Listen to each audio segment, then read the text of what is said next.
Hello, everybody, and welcome to the Industry and Esports Insider podcast, where I speak to people and personalities within the esports sector. In today's episode, I'm so happy to be joined by Steve R. Hansant, who is the co-CEO and co-owner of multinational esports organization Team Liquid. We're going to be talking about, well, the state of the esports industry with regards to esports acquisitions and mergers. Not only are we going to be talking about Team Liquid's recent acquisition of Stun.gg, which own notable mobile legends Bang Bang teams Aura and Echo, but we're going to be talking about the overall state of the ecosystem when it comes to mergers and acquisitions. It's a great in-depth conversation looking at kind of the inner details behind a merger or an acquisition, and I know that you're going to enjoy it. So let's jump into it. Steve, it's an absolute pleasure to have you on the podcast to talk about mergers and acquisitions. But first, how are you? I'm doing great. I just got back from Saudi Arabia. We are competing at the Esports World Cup. So far, so great. No jet lag yet. And Team Liquid's doing great. We're in a great spot at the moment. Hopefully the jet lag doesn't hit you while we're doing this podcast. I can imagine the travel being absolutely crazy. As I said at the beginning in my little pre-recorded intro that I've done in the episode, we're going to be talking about mergers and acquisitions. And I feel like I have to start this by going in a little time machine and going back to 2015, I believe. And it was a merger between Team Curse and Team Liquid.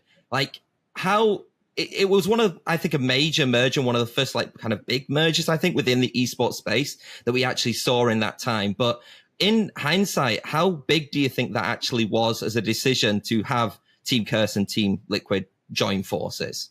Well, it was a major decision with huge implications and consequences. At the time, I was kind of presented an opportunity to either start an entirely new rebrand from Curse Esports and kind of DIY everything outside of Curse Inc. or merge with an existing esports organization. And I actually thought quite a bit about both options. I actually came up with my own esports team brand, and I had assets and I had a name, and I was ready to go. And at the same time, I wanted to make sure that I was thorough with evaluating other options for merger.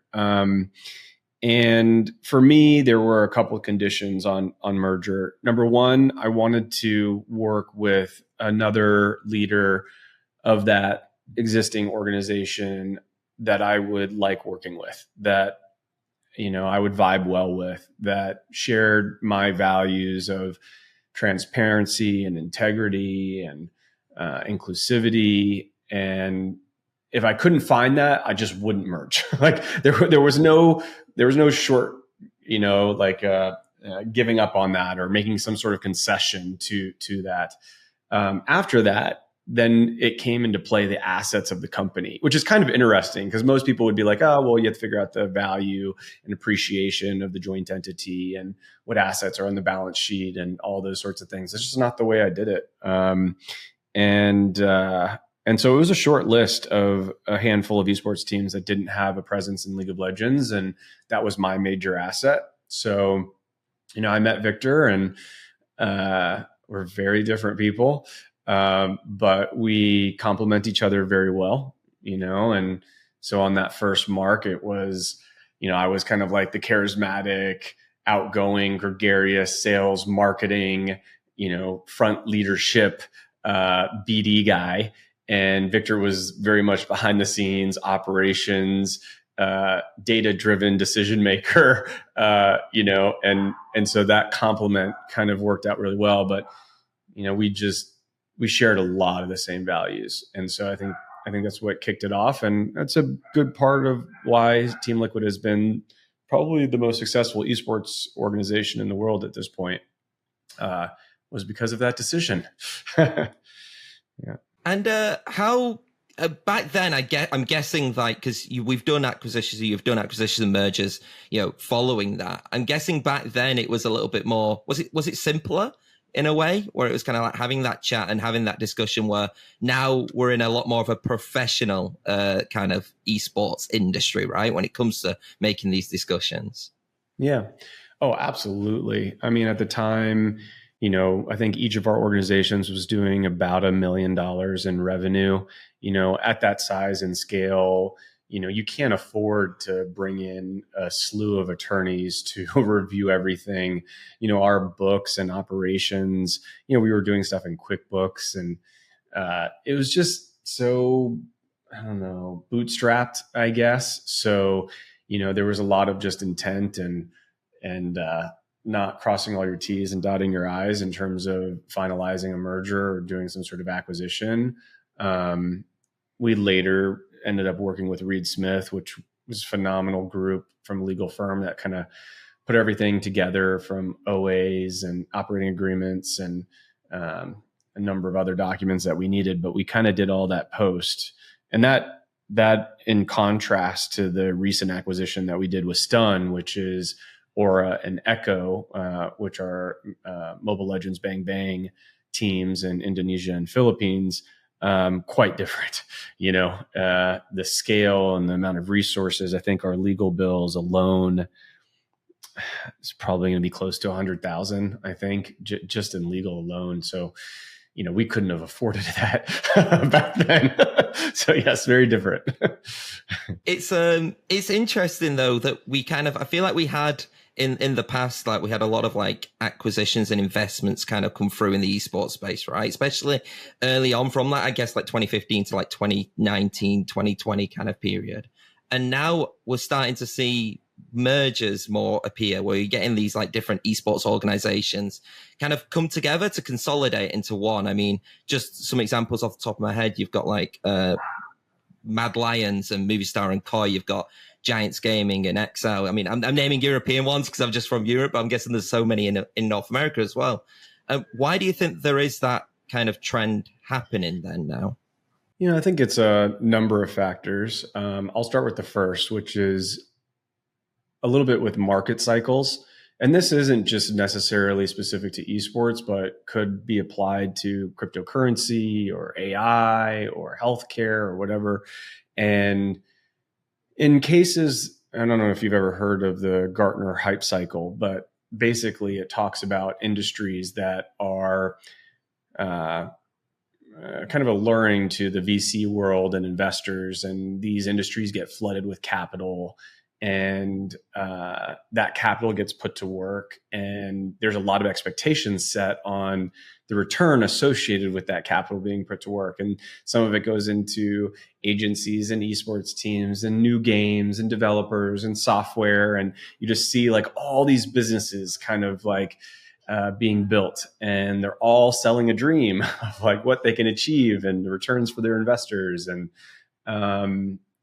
well, then reality sets in, and there's not enough to go around for everybody. And there are some businesses that have the proper management, that have the good strategy, that build real businesses, and then there are those that don't. And when that happens, the bubble bursts, and when the bubble bursts, the capital dries up, and it becomes really expensive to raise incremental capital. And when that happens, you see a lot of companies either cease to exist or, kind of stop their growth and kind of just maintain.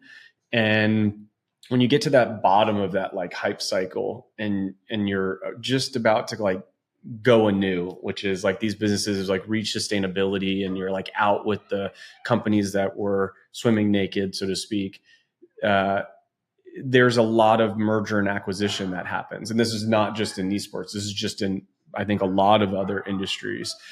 And part of that has to do with, you have companies that are, set at a certain value. You have other companies that are struggling, but maybe they have good management, or maybe they can be tacked on or tucked into the business to get further faster or bring in some proficiency. And so that's why you see so much merger and acquisition happening based on this kind of market cycle that is what it is.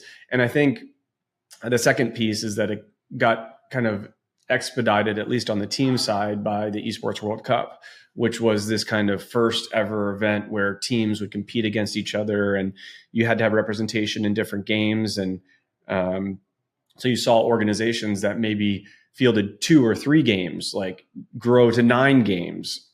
And so is it easier to DIY and build your presence in a new game, or is it better to acquire an existing organization that has capability in a specific game genre?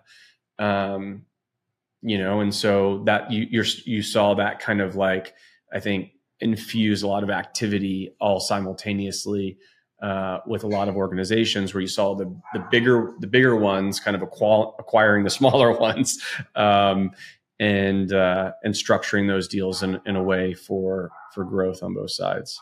Yeah, speaking about the Esports World Cup, it was a point that I was going to bring on a little bit later. But actually, do you think that the fact that the Esports World Cup kind of incentivized, and obviously it had the club program, which provided financial incentives to kind of push teams to either partner or acquire or, kind of enter other titles, do you think that it does also kind of potentially cause the risk where a team is entering a title now for not the reason of growth, but actually just for the reason of participating in that title, more probably tailored towards the partner models, things that we've seen through different organizations that they've done? Yeah. I mean, you're going to see a little bit of both, right? You're going to see some that are purely for participation in the Esports World Cup, for points and higher prize money and club participation. That's not been the approach that Team Liquid has taken, although it can be approached by other organizations. I mean, we just value our time. We want what we do, either from a partnership or acquisitions perspective, to be longer term than just one event that runs a couple months. Like, if we're going to have our full executives on something that is going to be in a partnership or acquisition, like, this has got to be a multi-year play. And so for us, it wasn't that. It was very much building for the vision of Team Liquid, which is, be a multi-generational esports brand. Like, when we have kids and those kids grow up in a household where Team Liquid is being rooted for, and then they become Team Liquid fans, and so on and so on. So we're playing the long game here. And so that was a driving factor for us. And was that the decision why it was an acquisition of Stun GG?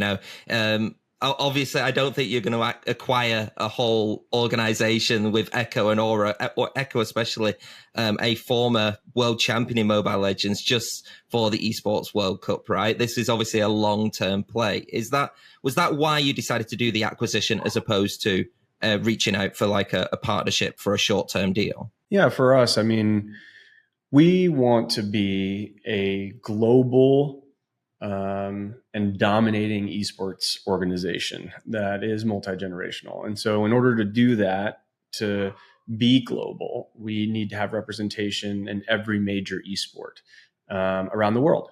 And we already kind of built our presence in South America, predominantly in Brazil. We have Victor and all of what he had built in Europe with a hub in Utrecht or Netherlands, and everything that I had built in primarily Los Angeles, but in the States. And an area where we had not yet ventured into was Southeast Asia. And you think about the big esports markets, you're looking at China, South Korea, India, Japan, and then Southeast Asia, like Indonesia, Philippines. And so what's interesting is that you want to be in all these places as Team Liquid, but how do you do that in the most strategic way that's fiscally responsible and also sustainable? And so what we needed to do was either build a model like we did in South America, where we would hire our own staff and set up our own Lilitada and, build a presence and drive commercialization and market, and then use that to grow in region. But when we think about doing that in Southeast Asia, it's like, where do we start? Like, we don't even speak the native language. Like, how are we going to do this ourselves? And you realize very quickly that the DIY model comes with so many risks and such a high probability of failure that it's better to acquire. And then the question becomes, what asset are you requiring?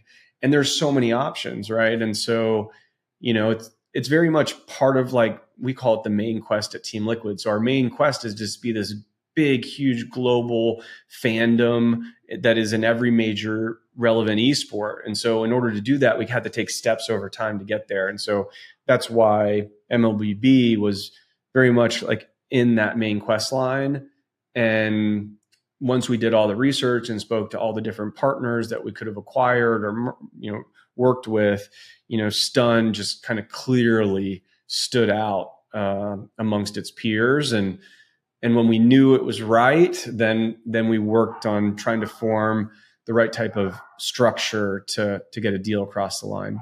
And how does a deal of kind of that magnitude in a different country kind of work? Are there hurdles that you kind of have to cross? Because I guess to go for another example of an acquisition was going into the MMO world with Liquid Guild, I believe, in 2022. So that was obviously a lot more central, a lot more kind of, and not in-house, but it feels like it could be a lot more easier than essentially going to another region to acquire another team. Mm-hmm. Yeah. I mean, it was incredible. It's still, it's difficult. It will continue to be difficult. There's so many components to it. You have to realize that most acquisitions or mergers actually don't go well for a number of reasons. You could have like the best deal that feels so financially worth it, but in the end won't be because of culture or management or, strategic fit. There's just so many variables that come into play when you're trying to fold an organization into the mothership of Team Liquid. And so, you only really figure out if that is viable and will work through just really deep conversations about a multitude of topics and trying to advance those conversations, before the deal is done to get an idea, a vibe of how things will look on the other side, and through that process with the executive team or the management team, you start to get a feel of not just like how to design the formula, but like how it is working together. Okay, we have this really challenging problem with HR. How are we going to have the local HR laws in the Netherlands and laws in LA like fit and congeal into the master Team Liquid HR rules? And so this is how do we want to do this? And we start talking about it and workshopping it, and then this this is feeling really productive, and then we move on to the issue number 90. We start like going through all these things, and when it starts to feel right, then you gain confidence that you can kind of move towards close and really put together something that will create value for all participants and stakeholders. And how much is kind of, in a way, like there's a trust factor, right? Because with stun.gg and that acquisition, I believe, I may be wrong on this, but I believe that a lot of like the previous people from Echo and Aura are staying in that organization, and they're kind of essentially running with the banner of Team Liquid, right? How much is there a trust process to make sure that you have this really established brand that actually when this acquisition takes place, that it is in the right hands? Because ultimately, if it goes wrong, it will have the Team Liquid banner that shows it, right? Yeah. I mean, trust is an essential ingredient in all of this. And trust isn't just all encompassing, right? Like the way that I view trust is like, I trust certain individuals to do certain things, right? And so trust is variable and contextual. And you have to assess trust. And the best way to do that is to start to work together. So like, for example, Victor and I made it a point to actually fly to Jakarta and meet with Chris and Dan, who currently run Stun or Echo, and not just like sit in a conference room and talk about topics, but like go out and have drinks and like, shoot the shit and, get to know each other and, our values and how we process things, and kind of try to have deep conversations and figure out how people are wired, like how do you come to decisions? Like, do you use intuition? Do you use data? Like, how do you solve complex equations in business? How does your mind work? How does our mind work? And so when you do that and you do it enough, you kind of get an idea of like creating trust on certain things, and then realizing that you don't have trust in other areas, which is totally fine. But like, you come to understand what you can and can't trust in those situations. But it is absolutely essential, and especially for the Stun acquisition, because we're just not there. Like, I'm not flying to Jakarta. I don't know the local culture and customs. And so it is very much Chris and Dan and all the staff and management and leadership there, they're stewards of the brand. We spent 25 years building the Team Liquid brand. And that's probably our most valuable asset, is just like Team Liquid, right? And the awareness associated with it and what it means. So like, that can't be damaged. It needs to be maintained and relished and protected and understood, philosophically. So we try to do a lot of work to create that trust, and it's going to be a process. And it will continue to be, and it cuts both ways. So this podcast does have like a B2B audience. So I'm really interested, and I think our audience will be quite interested actually, about what are some of like the major hurdles that you as Team Liquid as a whole kind of have faced when it's come to merger and acquisitions. This doesn't need to be an acquisition or a merger that is completed, but just in general, like what are some things that you would say, which like for maybe a smaller team looking to also potentially acquire other things or merge into other organizations? What are some of like the key hurdles you faced? I think key hurdles. I thought that the financial piece, the deal structure piece, was going to be a larger hurdle than it was. I think you go into it thinking and focusing a little bit on the financial aspect and like the deal structure, like how much equity, how much compensation, motivation and types of compensation, and percentage equity ownership and share type. And you get kind of like lost a little bit in that. And I feel